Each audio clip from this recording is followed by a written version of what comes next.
in the 1960s, the CIA, using them as sort of the real planning group, had within their group a program they called the ZR rifle program. That was the cryptonym for their assassination apparatus. Okay. Out of this ZR rifle program, the cryptonym for its principal agent was QJ Win. QJ Win? QJ Win. Okay. And of course, this ZR rifle program began to be used with respect to Cuba in 1961. And in doing so, that's when they first became involved with organized crime. This QJ Win plays an important role in the release on very shortly after the assassination of a man by the name of Tom Davis. Released? What do you mean? Released from custody of the police over in Algeria. Oh. He was arrested and as gun running activities. He was released with on the behest or with the help of QJ Win. What makes this intriguing is that Tom Davis told a well-respected reporter in Dallas that he was using the name of Oswald and in his gun-running activities to the Cuban exiles, that he was connected to the Cuban exiles, but that he was running these guns with a man by the name of Jack Ruby, who was the killer of Lee Harvey Oswald, which, as we now know, beyond a shadow of a doubt, that Jack Ruby connects to organized crime directly. What Mr. Meritz did best, among other things, was smuggle heroin into the United States. He was a killer. He became a member of the French Secret Service, and that's the equivalent of our CIA, STEC. And in his connections with that organization, began a drug operation into this country.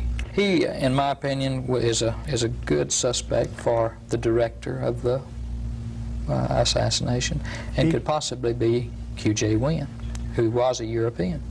We're back again with Gary Shaw, author of Cover Up, an architect in the Dallas-Fort Worth area. Cover Up is one of those books, an incredible book, which tells the truth about the Kennedy assassination.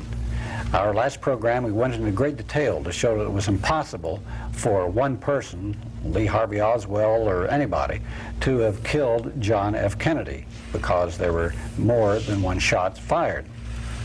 Well, on our program this week, we're going to do some speculation about what this means for the country. We're going to talk about some of the new evidence that has come up since the last program we did with Gary back in 1979, and some surprise connections with this, too. What has happened since '79? There have been congressional investigations, and your investigations have been going on. What are some of the highlights? Well, the House Select Committee on Assassinations, of course, came out with their conclusion that there was a probable conspiracy, which was a real winner for us. We'd fought long and hard for that, and had actually assisted that committee in every way that we could to see that they reached that conclusion. Unfortunately, they didn't go far enough. They did say that the Justice Department should pursue several areas, which they have not done even to this date. The chief counsel for that committee said that it was a historical fact as far as he was concerned. The mob killed John Kennedy. Now, I don't know as I totally agree. I agree that the mob was heavily involved and probably paid a big portion of the money and used their personnel to do it. But there were others, I think, involved in it. They didn't say anything about the FBI or the CIA. They said that the Warren Commission as a whole and the investigative bodies that was used by the Warren Commission all was flawed.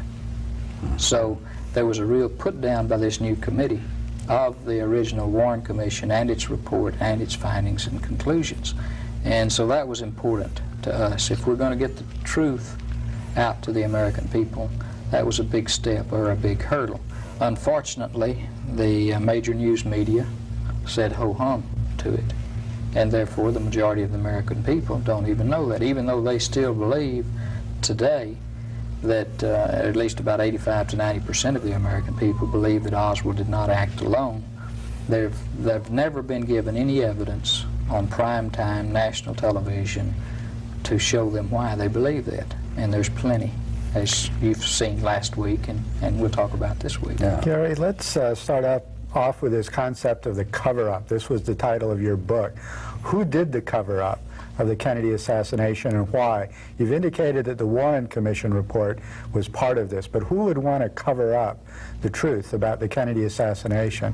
Boy, I asked that question many times, because when you start asking that, you start looking at men like Earl Warren and Allen Dulles and Gerald Ford and J. Edgar Hoover and Richard Helms, who was director of the Central Intelligence Agency at that time.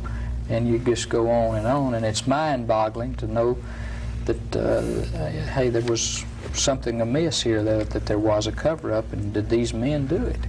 And I don't even try to answer that question any longer. All I can say, without a shadow of a doubt, is that there was a cover-up, and we can point to it specifically and particular instances that changed the real meaning of the president's death. And I'm not going to sit here and say President Johnson did it and caused it to be done. I don't think we can do that. I think you've got to come back around and find out who did it. You know, get somebody who we know covered up or altered testimony and say, why did you alter this testimony? Why did you do this? Who told you to do it? Who was your superior that caused this to happen?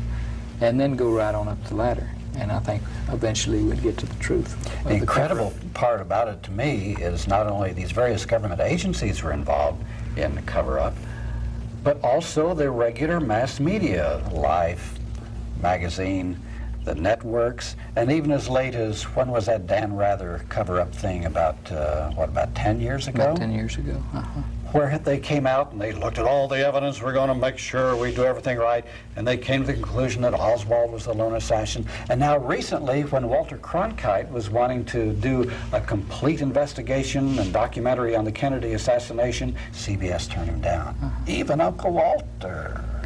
Well, you remember that Uncle Walter was the one that was interviewing Lyndon Johnson when Lyndon Johnson made the comment that we were running a, quote, a damned murder incorporated in the Caribbean in the early 1960s. Do you remember that? And CBS cut that completely out.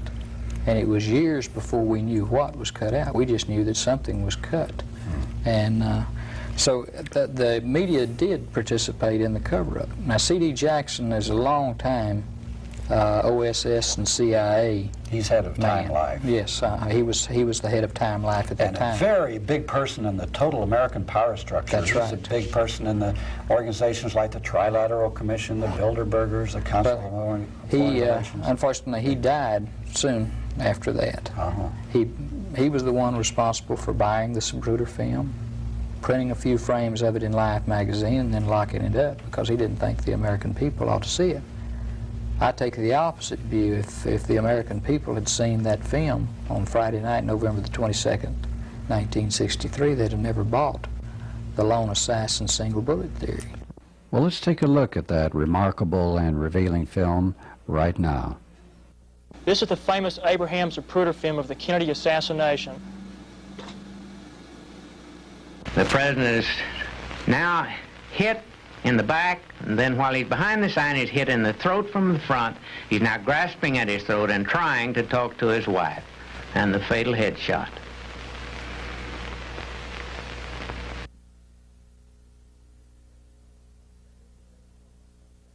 This is a blow-up of that headshot. The president is hit, now he's trying to talk to his wife, and he receives the fatal headshot. The president's reaction to the headshot can be seen more clearly with these enlargements.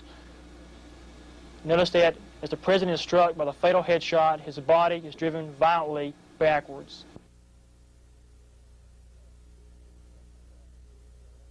Let's indeed go into some of these theories of who actually did the Kennedy assassination, beginning with your theory at the end of cover-up. your book that was published on the Kennedy assassination, you ran through all the possible suspects and then reached some conclusions as to what might have happened. Do you want to recap that for us, and then we can take off from that? Okay, what I did in 1976, and I've changed a little since then, and of course I think a person that doesn't change as new evidence comes to light is, you know, you better change. But I looked at three things. Any crime, motive, means, and opportunity.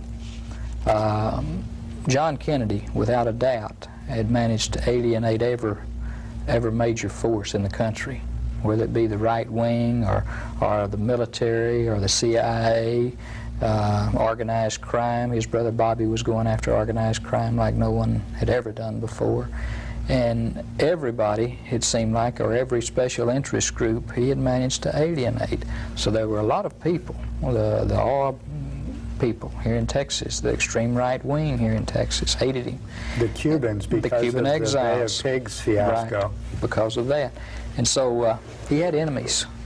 So there was a lot of motive to his death. Each one of these groups had the means, you know, and each one of them had the opportunity. Well, they also said, Bobby Kennedy, they were saying that they were thinking about shutting down the CIA because of the bad information that they received and the bad guidance concerning the Bay of Pigs. So that's another connection. Robert and John both alienated the military leaders because they wanted to go blow Cuba off the face of the earth when the missile crisis was going on. And so they had a lot of enemies. And each one of them had motive, means, and opportunity. You understand? But the big thing that I pointed out in 1976 is not all of those groups had the ability or the power to cover up the true facts surrounding the assassination. And so that's what I tried to look at. And I said in 1976 that to cover up the facts surrounding the assassination was proper suspicion of guilt. And so I pointed a strong finger after examining the motives and the means of all of these groups. I pointed a strong finger, and I think, you know, still could, toward the military industrial intelligence complex that had evolved and that President Eisenhower had warned about before he left office. And I've changed somewhat since then, just simply because some of the things that we know now has caused me to change. That, to me, would involve too many people that I think are honorable people. Not everybody in the CIA is a bad guy. Not everybody in the FBI is bad. Most of them are American citizens of good mind and good quality and good moral values and so forth. So I had to look at it as the years went by from another standpoint, because the people kept asking me, boy, that's a huge conspiracy. Somebody's going to crack and talk. So I finally came around to, as we learned about the strange marriage between the executive branch and organized crime through a mistress, through assassination apparatus pointed toward Fidel Castro in Cuba that was okayed by the Kennedys. Operated by the CIA. Operated by the CIA, and using Cuban exiles because they wanted to get Cuba back for many reasons. Cuba, the organized crime wanted it back because as their Las Vegas off the coast of Florida, you know, that's a money-making, you know, that was their drug jumping off place into the United States. And America, the United States, wanted Cuba. They didn't want Reds, you know, right there 90 miles off their coast. And so there was a strange marriage between this CIA personnel who were training the Cuban exiles. And by the way, they trained them well in sabotage, assassination, and smuggling. The Cubans are still using that, even today, you know. And so you have that marriage that if, and this is purely speculation, but I don't mind speculation if it's good speculation. Let's just take a scenario that they put together an assassination team to go after Castro. Well, we know they did. This has been well documented. We know they did, and they failed. Our government says that they failed 8 times. Mr. Castro says about 24 times. probably somewhere in between that's the truth, but probably closer to Mr. Castro's estimate. But if, let's say, they turn these same assassins, or say they turn for whatever reason, more money, because they hated what Mr. Kennedy was doing, if they were Cuban exiles or partially Cuban exiles, they hated it because Kennedy had now turned his back on his promise of a free Cuba. Organized crime had felt betrayed because here they were working together, and now suddenly they're not. You don't do the mafia that way. You know, you jump in bed with them and you go along with them and everything's fine, but if you cross them, they'll write you a letter. And it kind of blows up when you open it. blows up. And let's say that the same group ended up shooting the President of the United States in Dallas. In fact, on the day that it happened, Robert Kennedy picked up the phone and called one of the Cuban exiles and said, "One of your guys killed the President." What? I've never heard that. You've never heard that. Okay. What did he... This was in the Washington Post, and this came out just about, probably 5 or 6 years ago. Okay, so here's Bobby Kennedy saying, you know, what I have a tendency to believe happened, that there was some Cuban exiles involved, and if they were trained in assassination, why not use them? And they wanted revenge because their brothers, their friends, their compatriots in the invasion at the Bay of Pigs were slaughtered. They think Kennedy sabotaged the Bay of Pigs, that the Eisenhower administration had promised these Cuban exiles that the United States would invade Cuba, or would at least organize an invasion of Cubans to overthrow Castro. Right. And Kennedy was unenthusiastic about it and didn't give them what they consider adequate support. So they were outraged. They were outraged. And the one thing that he did is that they were promised an umbrella of air support. You don't invade without that air support. And that's what Kennedy called off right at the last minute and left them vulnerable at the invasion and allowed them to be slaughtered. That was the key word with the Cuban exiles, by the way, and we may talk about this if you want to, and that's this umbrella of air support. Every time they would talk about the invasion of the Bay of Pigs, they would talk about, we're going to have an umbrella of air support that will carry us in and make ready for this invasion. Of course, there were a lot of flaws in the CIA. The CIA estimated that the people would uprise against Castro and there'd be easy pickings, but as we know, this didn't happen. So even if they had had the air umbrella, it'd still been highly questionable whether they'd been able to. Well, the key was, though, is that if they could make the invasion work and get into the mountains just like Castro did, then that's when the people they would begin to sway people to come in their directions. And they were never able to get that little guerrilla group like Castro had. So we don't know whether it would have worked or not. Right. But they, of course, thought that it would. Yes. Well, there was also another very important situation regarding Cuba and Kennedy, and that is, as I understand, that Kennedy was having secret, indirect talks through the Swiss embassy or somebody with Castro to try to French embassy to try to normalize relations with Castro. And of course, the CIA would have known about this, and so they would have fed this to their buddies. And well, there have been some very strange things that have happened, popped up in the past 8 years. Like you were showing me, some guy actually confessed to being part of the assassination team. That's something we could down in San Antonio. We could find out right here in Texas. Most of your viewers will be familiar with the Judge John Wood case in San Antonio, a federal judge who was assassinated in 1979, and that a man by the name of Charles Harrelson was arrested, tried, convicted, and sentenced to life in prison for that assassination, and that's what it was. But what most people don't know is that when he was arrested, Mr. Harrelson actually confessed, and this is a March 20th, 1981 Dallas Morning News article. Several officers heard the confession of Charles Harrelson as he confessed to killing President John Kennedy. And this is in just about two or three little 2 or 3 sentences lines. buried in the bottom, in the middle of the report. Right.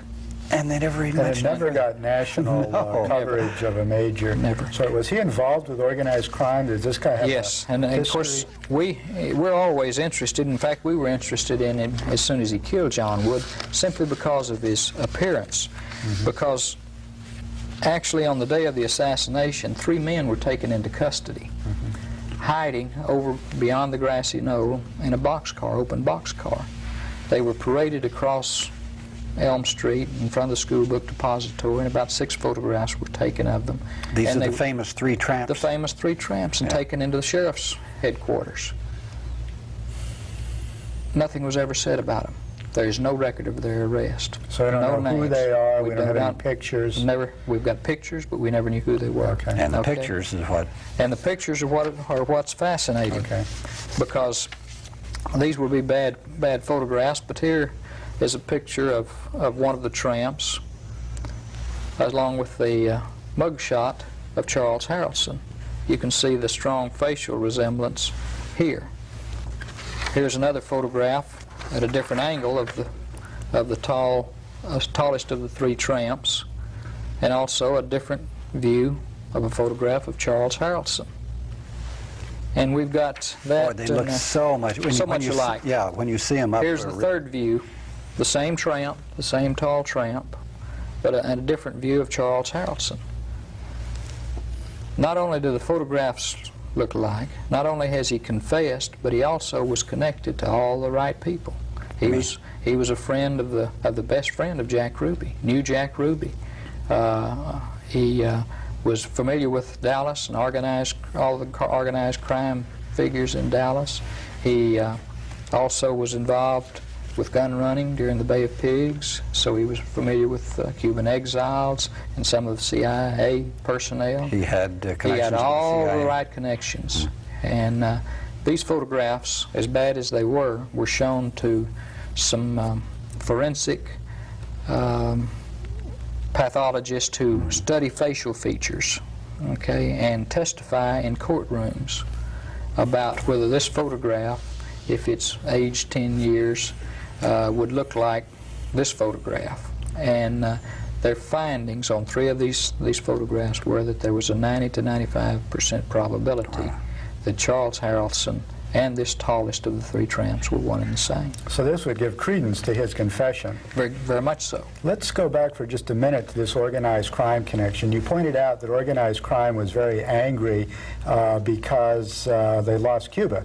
They had big prostitution, gambling, all kinds of drug organizations that were operating in Cuba. After the Cuban Revolution, of course, they were put out of business. So they would be in favor of the overthrow of Castro. Correct. And therefore would be angry at the failure of the Bay of Pigs. Plus, Robert Kennedy, as Attorney General, went after organized crime. And they thought they had an understanding with the Kennedys that they would leave the Kennedys alone and cooperate in certain ways if the Kennedys didn't come after them and Bobby Kennedy came after them. So they would think that they were betrayed. And in terms of their primitive ethic, that therefore they could get revenge. Well, there's evidence that that organized crime got them the Illinois vote. You know how important the Illinois vote. Stealing the election through the Daily machine in Chicago. That's right. And so we also know that Sam Giancana was out of Chicago, and he had a mistress.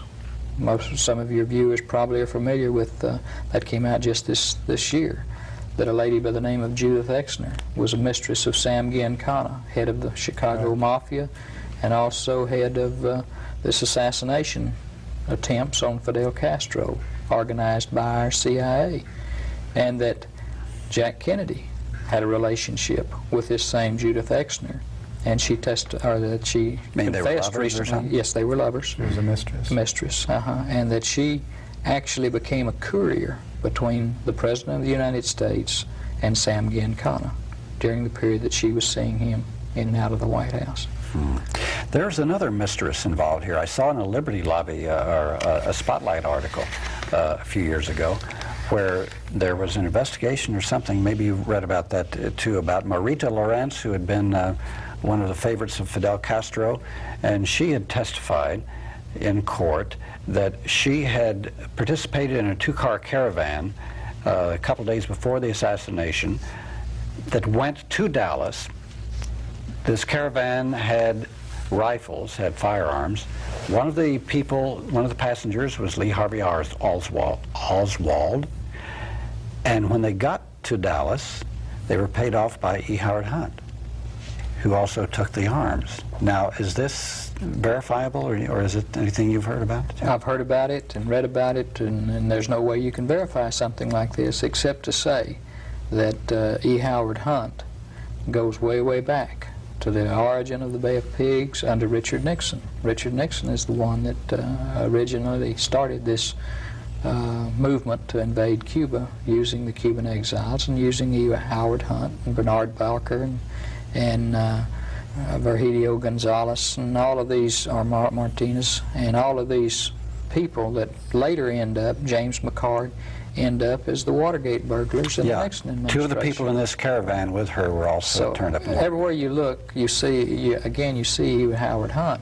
In fact, when Charles Bremer, Arthur Bremer, shot George Wallace, the first person ordered to Bremer's apartment was E. Howard Hunt. And so, there's another major hypothesis here that part of the theory of some people was that after the Kennedy assassination, it would be blamed on Fidel Castro, that Oswald was a member of this Fair Play for Cuba committee, or at least there were pictures of him associated with this group, plus his connections with the Soviet Union that you outlined in the first program, that he had defected to the Soviet Union, that he'd married the daughter of an intelligence agent, etc.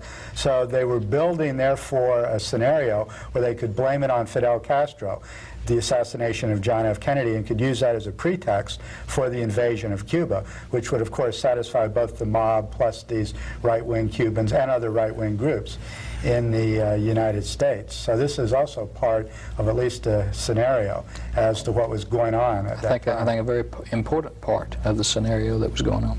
They wanted the patsy. They wanted the finger pointed to Fidel Castro so that there would be an uprising against it. Let's show the people your conception of the organizational structure of the CIA and the Mafia and the relationships and how this was set up. In the 1960s, the CIA, using them as sort of the real planning group, had within their group a program they called the ZR Rifle Program. That was the cryptonym for their assassination apparatus. Okay. Out of this ZR Rifle Program, the cryptonym for its principal agent was QJ Wynn. QJ Wynn? QJ Wynn. Okay. And of course, this ZR Rifle Program began to be used with respect to Cuba in 1961. And in doing so, that's when they first became involved with organized crime. This Sam Giancana, Johnny Roselli, both who died strange and untimely deaths before they could give testimony to a Senate committee. And this organized crime group also were utilizing the Cuban exiles, and also out of this ZR Rifle Program, the man chiefly responsible for it was a man by the name of William Harvey. He was the coordinator for the CIA? For the ZR Rifle Program, through the CIA. Okay. And their first project was to kill Fidel Castro. I don't know that that was their first project, but that was a major project. And that would obviously involve both these Cuban exiles who would presumably help do it, plus organized crime that had its connections in Cuba as well as its professionals to do something like that. That's or was correct. this just the umbrella, use that term again, the umbrella organization of the CIA for worldwide assassinations? Well, it's obviously that, because this was not just localized to Cuba, but it was made applicable, according to a document, made applicable to Cuba in 1961, which meant that they were going after Fidel Castro. What one of the strange coincidence, and I don't call it a coincidence except in a somewhat of a jocular manner, because I'm up to my eyeballs in coincidences in this case, This QJ Wynn plays an important role in the release on very shortly after the assassination of a man by the name of Tom Davis. Released? What do you mean? Released from custody of the police over in Algeria. Oh. He was arrested and as gun running activities. You remember they were having big warfare in and around Algeria in those years, and so he was released with on the behest or with the help of QJ Wynn. What makes this intriguing is that Tom Davis told a well-respected reporter in Dallas that he was using the name of Oswald and in his gun-running activities to the Cuban exiles, that he was connected to the Cuban exiles, but that he was running these guns with a man by the name of Jack Ruby, who was the killer of Lee Harvey Oswald, which, as we now know, beyond a shadow of a doubt, that Jack Ruby connects to organized crime directly. So you see we've come pretty well full circle with these connections. And Jack Ruby's, before his trial for the murder of Lee Harvey Oswald, his attorney asked him if there was anything he didn't want brought out in this trial. And the one thing that he told his attorney not to he'd get anywhere close to was Tommy Davis. Let's go into this for a little bit, because this is the hypothesis of the other Oswald. This is the book by Richard Popkin, who's a Kennedy assassination expert. The thesis here is that Oswald alone couldn't have done the assassination because there was more than one rifle. We didn't mention in the first program that the rifle that Oswald used was a quite inferior one. It's unlikely that it could perform such a precision feat of killing the president from the distance in which he was placed in relation to the motorcade. Plus, there's all these other stories about Oswald that would indicate that he is an unlikely candidate for the lone assassin. And in particular, a lot of pictures of him appeared in different places holding guns, making threats against the president, so that it's possible that someone was masquerading as Oswald to call attention to him, to set him up as a patsy. Mm-hmm. And so now you're saying we have a possibility for the other Oswald, which is Tom Davis, all of which would entail a rather large conspiracy, that a lot of individuals were involved in carefully planning this operation, which would require the sort of apparatus that someone like the CIA or organized crime or a very well-financed and well-organized group would have at their disposal. Would have at their disposal, I think, very definitely. Okay. Now, Oswald, or quote Oswald, unquote, was also seen in Mexico City, too. In a Soviet embassy. Yeah, in a Soviet embassy. Part of this business to blame it on the commies. Now, did this Davis look like Oswald in actuality? He had the same build. The only photographs that I have of him, there's no real strong facial resemblance, but he could comb his hair slightly different, color it, and his physical makeup was very much the same. And all we know is that he said that he was using that name and that he was in and around Dallas. And I think probably more importantly, he was traveling across the United States, and he had been with the Cuban exiles, and there was reports from Cuban exiles that, hey, we know Oswald, and yet we had no real reports of Oswald himself having real close contact with the Cuban exiles. Did any of these other Cuban exiles appear in Dallas, or is there any evidence linking specific members of the Cuban exile community that were involved in this anti-Castro activity to the assassination? Well, one of the major connections would have to be one that was brought out probably in about 1976, 75, right before I wrote, or right after I wrote the major portion of Cover Up, and it was all ready to press. And that was that a Cuban exile who was involved in attempts to assassinate Fidel Castro said that he was called by his case officer, his CIA contact, to meet him in Dallas at a tall building. And when he arrived for that meeting, this CIA case officer was talking with Lee Oswald. And of course that case officer has never been completely identified, but it's a good possibility that he would be, you know, a high-ranking member of the CIA who was involved in the planning of the assassination apparatus and knew this Oswald well. Now, whether this was Irely Oswald, the one who died on November 24th, 1963, or whether it's this other Oswald. What happened to him? Tommy Davis, the second Oswald, as I call him. He was, they found him dead up near Jacksboro, Texas, at an old mining, rock mining place. And allegedly there was no autopsy, so we really don't know much about it, but he had been dead for many days in hot, humid weather. And he allegedly was stealing copper from this old mine to get some money. That's how far he had gone, and cut through an electrical wire that electrocuted him. Wow. But again, we don't. One of many people involved with this that died. Well, again, and it happens at strategic times. It happened, you know, as the Senate Select Committee had began to investigate this assassination of foreign leaders like Fidel Castro. And he would have been one that would definitely have been called because of his connections to QJ Wynn. Well, a very curious phenomenon has emerged just this last week or two, and that is that supposedly the CIA was keeping their eye on the Cuban exile community after the Kennedy assassination because they were afraid that something would be revealed in this community that might get out to the press at large. And a report says that a CIA officer, Mr. George Bush, in I think 1963, gave a report to I think J. Edgar Hoover and the FBI concerning this community, which would indicate that the CIA was intensely involved in what the Cubans were up to.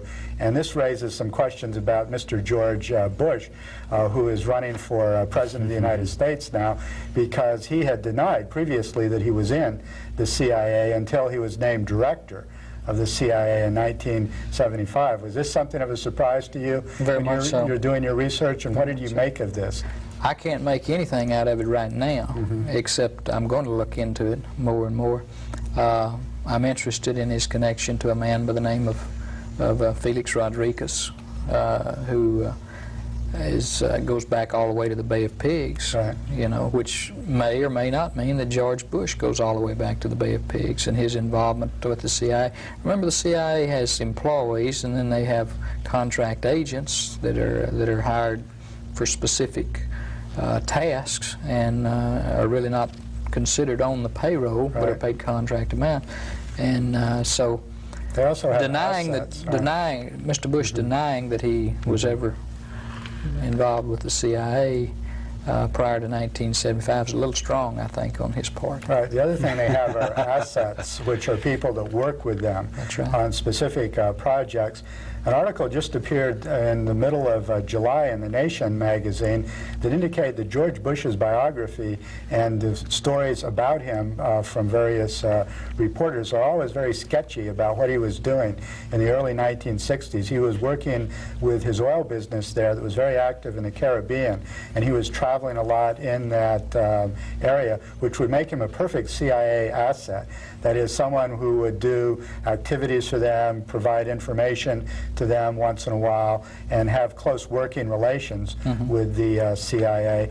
The Bush camp has denied, by the way, that he was a member of the CIA at that time, and raised the question, was there another Mr. George Bush?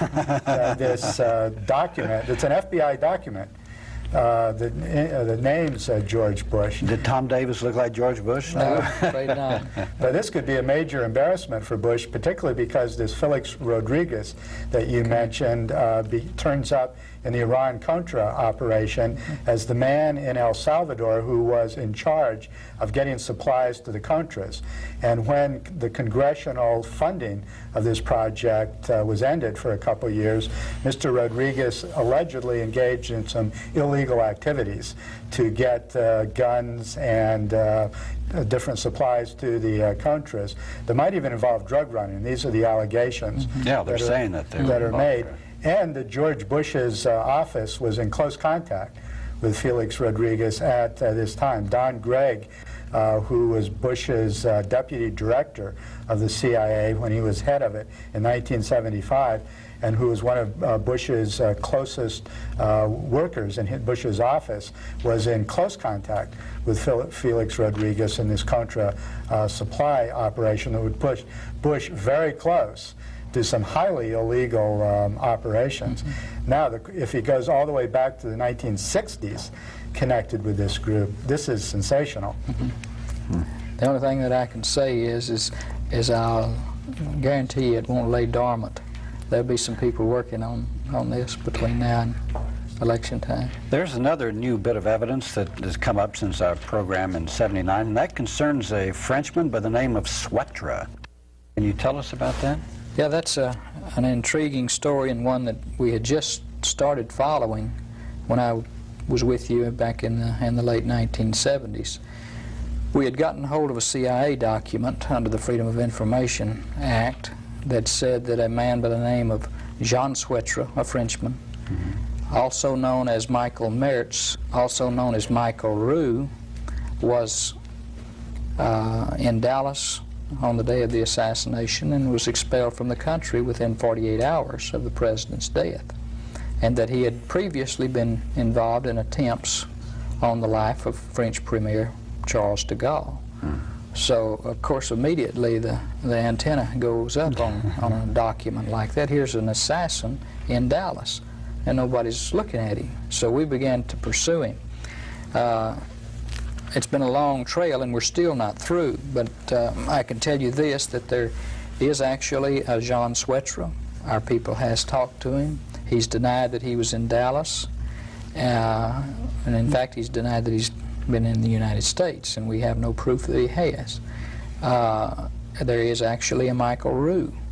He was in Texas on the at the time of the assassination. But the man that we became more interested in, because I traced down the Immigration and Naturalization investigator who was given the responsibility of going and picking up that Frenchman in Dallas on the day of the assassination and seeing that he was expelled from the country. And I questioned him about his, the identification and the appearance, the physical description of the man that he arrested. He said it was a man approximately 45 years old, thinning gray hair, about 200 pounds. Well, John Swetra was 35 years old in 1963 and a full head of hair and probably not over 180 pounds. Michael Roux was only 25 years old. So the only man that met the description was Michael Mertz. And Swetra told our people that Mr. Mertz used his name quite frequently in his travels, because what Mr. Mertz did best, among other things, was smuggle heroin into the United States. He was a killer and known as one all the way back to the time of World War II. He became a member of the French Secret Service, and that's the equivalent of our CIA, STEC.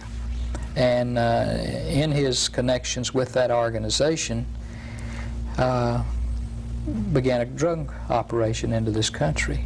Became very, very wealthy. Not only did he do that, he married the daughter of the biggest brothel owner in Paris, France.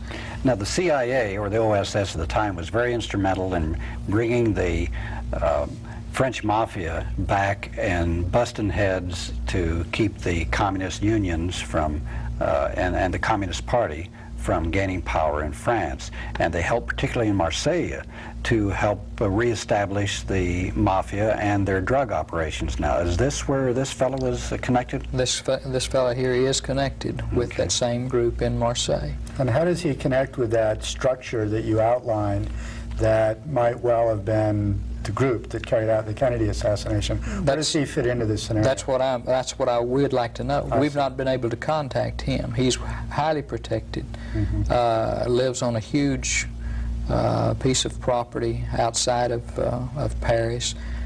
He is very, very wealthy and very well protected. You can't get to him. So I'd like to ask him, were you in Dallas? Probably, if I were guessing, and because of his background, he was, by the way, involved in infiltrating the OAS, the secret army organization that was trying to kill President de Gaulle. Right. His modus operandi to infiltrate the OAS was the same one that Oswald used in New Orleans to infiltrate the pro-Castro group. Or make him think that he was pro-OAS. Right, he passed out leaflets. Right. So he, in my opinion, is a good suspect for the director of the assassination, and could possibly be Q.J. Wynn, who was a European. He could have, that's an interesting hypothesis. He could have also simply allied himself with the American mafia to help finance the operation that would involve a lot of money, and perhaps to provide personnel for the operation. It might be the French and American mafia got together and had these intelligence agency contacts that they'd worked with, and that was the core organization. So this could easily be a piece of the puzzle. Right. But we do know that he was considered the protege of a man by the name of Lucien Rivard, who was a French-Canadian out of the Montreal area, who also was in and out of Cuba with Santos Traficante. And so the Cuban connection comes in. So he has the Cuban motive as right, well. as well. Right. Mm-hmm. Interesting. Now, we've had first the Warren Commission, then we had this most recent congressional investigation, and we still are involved in trying to find out what happened. Is it just so complex that it's just impossible to get a handle on, or could it be solved very easily, you think? I don't think it's so complex. I think it's just been so mismanaged. It's the investigation? The investigation. A political assassination should never be investigated by political people or in the political arena, in my opinion. If you want to find out who committed the murder, you get investigators and people who are familiar with how to investigate a murder, and you pay them and you go after it. It's my contention that this case is solvable and could be done within probably 6 months' time. And how would this happen? What would be necessary to carry the investigation a stage further? I think that, number one, it ought to be done in Texas. It ought to be done in Dallas, Texas. We ought to convene a grand jury. We now have a new district attorney in Dallas who was not present at the time of the assassination, and show them the evidence, let them call the people, the witnesses, subpoena the evidence, hire the necessary consultants, and you know, I'm not patting myself or any other critic on the back when I say this, but we've spent 25 years looking at this. We know where the evidence is. We know the places to look. And if there was a mistake that the House Select Committee made, it was not taking advantage of those 20 years or so of research and experience. Did they call any of the people who've... Only at very, you know, small, you know, and opportune times. And it was never a give and take. They never took us into confidence where if they could tell us something, then we could tell them something. It was never a two-way street. And so they lost a great deal, even though we kept on assisting them right up to the end with the questions they would ask. We'd give them the best answers. But had they been able to say, well, such and such happened, you know, and this says this, we probably could have taken it a step further. Have you been able to get any assistance or cooperation with any government agencies or individuals within them, or do you have to wait until these people retire? I think, no, we've not gotten any. Probably the most helpful has been the FBI in the last few years. Well, that's a change.